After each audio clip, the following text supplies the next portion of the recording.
Good evening student. मैं पढ़ाऊंगी आपको transmission and distribution.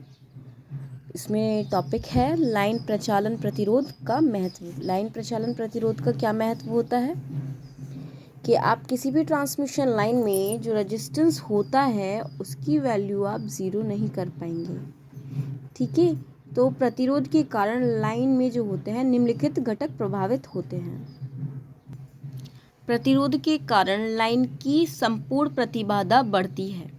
प्रतिबाधा का आपका फॉर्मूला होता है Z equals to √R² plus XL minus, इसको हम बराबर भी लिख सकते हैं क्योंकि हम इसमें से क्या करते हैं, बड़े को छोटे में माइनस कर देते हैं। चाहे आपकी कैपेसिटेंस बड़ी हो, जो आपकी कैपेसिटर रिएक्टेंस बड़ी हो तो उसे घटा देते हैं, या फिर इंडक्टिव रिएक्टेंस बड़ी हो तो उसे घटा देते हैं।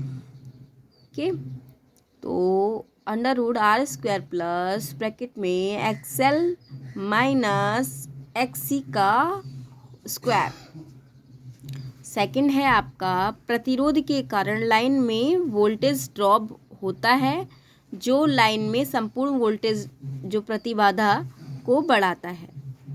अब नेक्स्ट है प्रतिरोध के कारण लाइन का वोल्टेज रेगुलेशन बढ़ता है, इससे निर्बल नियमन कहते हैं।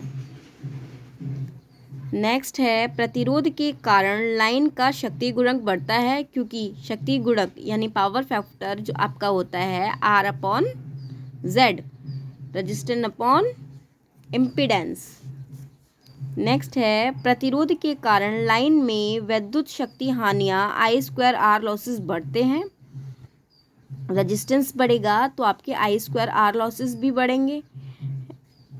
ठीक है, नेक्स्ट है प्रतिरोध के कारण लाइन की संचरण दक्षता बढ़ती है।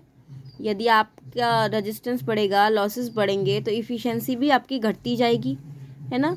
इफ़िशेंसी भी आपकी घटेगी और रेजिस्टेंस के कारण उसका जो सेफ्टी फैक्टर है वो बढ़ता है। नेक्स्ट है प्रतिरोध के कारण लाइन में किसी भी प्रकार का एनर्जी स्टोरेज नहीं होता है। लाइन मतलब किसी भी प्रकार का एनर्जी स्टोरेज आप नहीं कर सकते यदि उसमें रेजिस्टेंस अवेलेबल है। ये मैंने आपको रेजिस्टेंस के सारे महत्व बता दिए हैं। नेक्स्ट है आपका टॉपिक जो है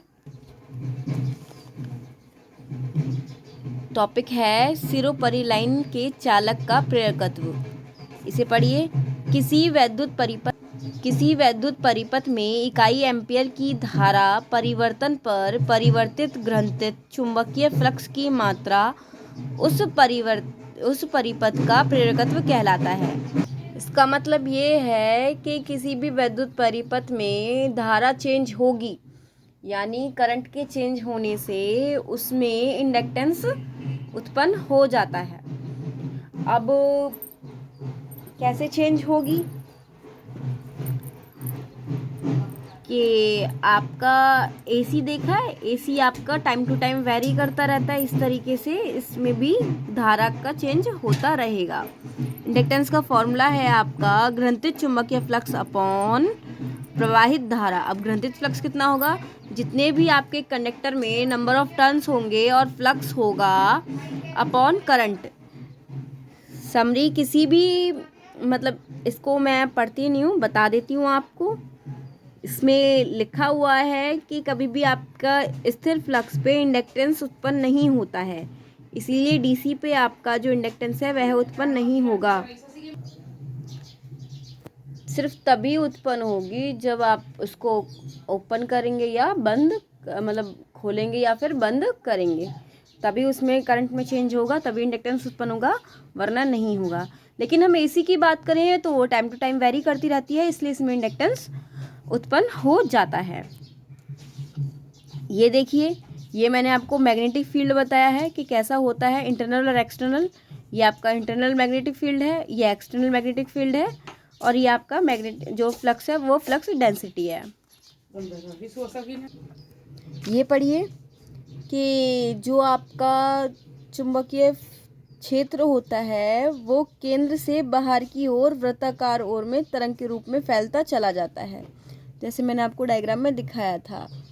ठीक है, नेक्स्ट है कि आपका चुंबकीय फ्लक्स जो होता है वो क्या होता है, जो कि दो माध्यमों में स्थापित निम्न चुंबकीय फ्लक्सों के कारण उत्पन्न होता है। अब आपके दो चुंबकीय फ्लक्स के कारण कौन कौन से होते हैं, एक इंटरनल फ्लक्स के कारण और एक बाह्य फ्लक्स के कारण, जिसके कारण वह वृत्ताकार में घूमता है। ये देखिए, ये जो आपका क्षेत्र है, जो फ्लक्स चुंबकीय क्षेत्र है, वह केंद्र से बाहर की ओर वृत्ताकार के रूप में जा रहा है और ये फ्लक्स घनत्व है। ठीक है, अब मैं आपको बाकी नेक्स्ट लेक्चर में पढ़ाऊंगी। धन्यवाद।